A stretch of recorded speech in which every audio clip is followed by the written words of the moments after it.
All right, ladies, we are here this morning in ISO Prosperity Sisterhood laying down some things. So last week we talked about planning, and the three words that I had for you were buffers, proximity, and batching.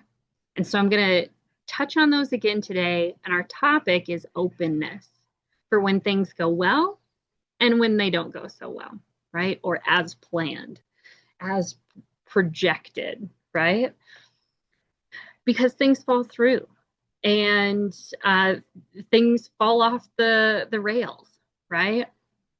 But when we practice openness, we're practicing stewardship. We're practicing not being reactive, but being present, right? Little flip of the coin there. And then we're also practicing something we talked about in retreat a couple weeks ago, and that is we're not holding on quite so tightly. Because when we have openness available to us, now it's something that we are holding and not holding back or from, but it's there, the presence. And so I wrote down a couple different angles of openness that I wanted to bring to you today. When it comes to planning,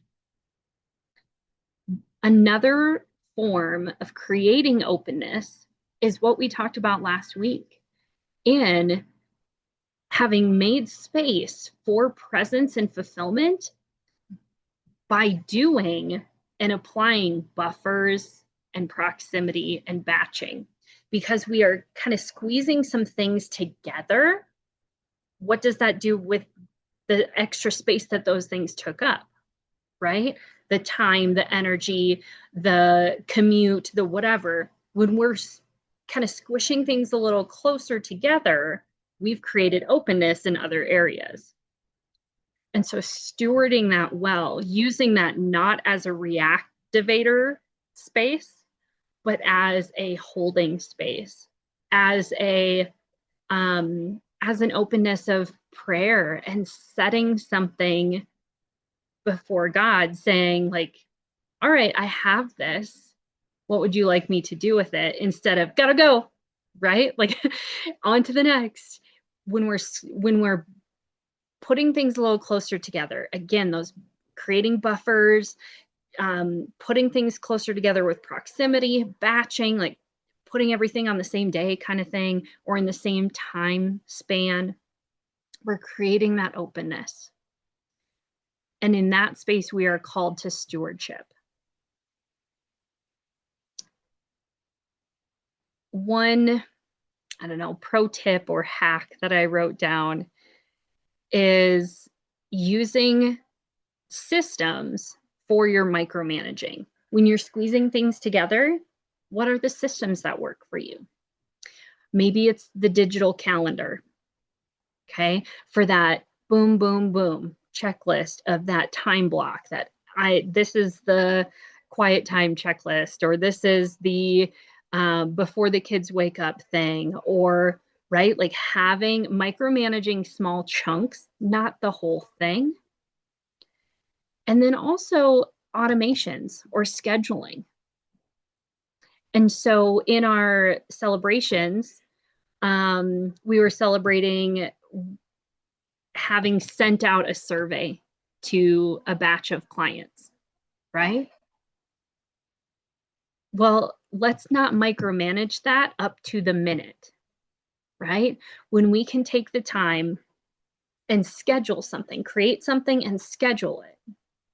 This can be the same as your email systems. This can be the same as something we've talked about, scripts.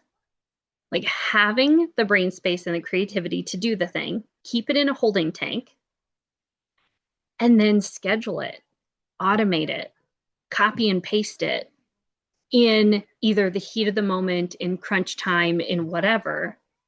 Whenever you're like, okay, it would be ideal to send this on Sunday at 2:00. Well, I'm busy at Sunday at 2:00, right? But how do I create some space between me and that thing, right? So I'm not up to the wire and having to micromanage something. Because when we create space, we create that openness to receive what it is that we want in the first place. We want to serve. We want to get a response, right? If it's that survey, but creating that space is what allows that heart posture to be in receiving ability instead of reactive.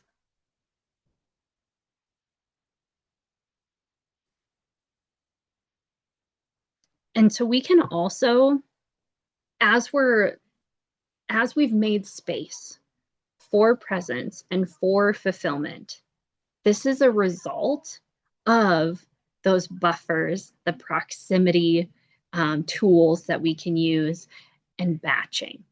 Okay, so this is the result. Openness. Openness.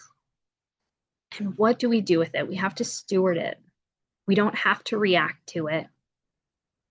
We don't have to hold it too tightly because all the other things are done, right? We've kind of squeezed a couple things together. We've put something on a different day because it fits better, right? That proximity idea. Now, once we get there, we can set timers, we can set boundaries, we can open our heart to that thing at that time. Whether it's checking something off or, what do you know, I have an hour, right? To be able to sit in that openness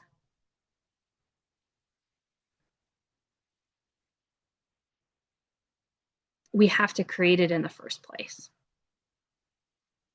We can't fill it in with all the things. I talk a lot about coming to sisterhood by taking a late lunch or an early lunch, taking that time for yourself that says, hey, these things, right? You're pushing on both sides. You're like, this can get squeezed over here, that can get squeezed over here. I can have this time, right? To pause, to put it in park, to be in that present moment. So you're not reactive. And so that stewardship becomes something that you're doing with your open time, something that you're doing with your busy time, right?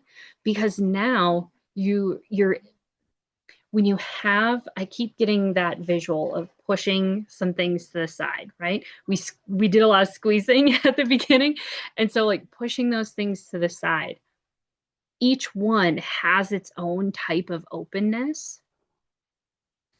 And I would just encourage, and in our conversation as we go into our discussion, what does openness look and feel like for you going into or out of those spaces, right? How can you set openness? Is it through a script that says, you know what, I'm going to make this happen, right? Or, okay, I have this hour, I've set this appointment with this person, all the other things can wait, right? And so pushing that aside that says, nope, I have a list for that. Nope, I put that in my digital calendar to do later. This is that thing, right? And so openness is a choice too. It gives us a beautiful space to do some fun things with. And yet we can't be in a reactive mode when it comes to openness. Sometimes that space, that eking out of that space, is what we need to steward the most. Okay, so we're going to go into our live discussion.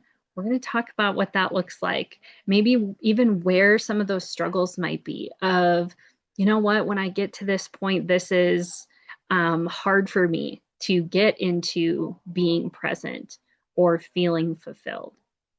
We'll talk about it. Each one of us have a different perspective. We have a different vision. We have different things that we're working on and towards. And yet we can share in a way that gives someone else, it becomes a gift, right? Well, hey, this is how I do it, right? Sometimes that's exactly what that other person needs to hear. So with that, we'll go into our live discussion. And if we don't see you, we'll see you in the chat later. Okay, now they moved the button for me there.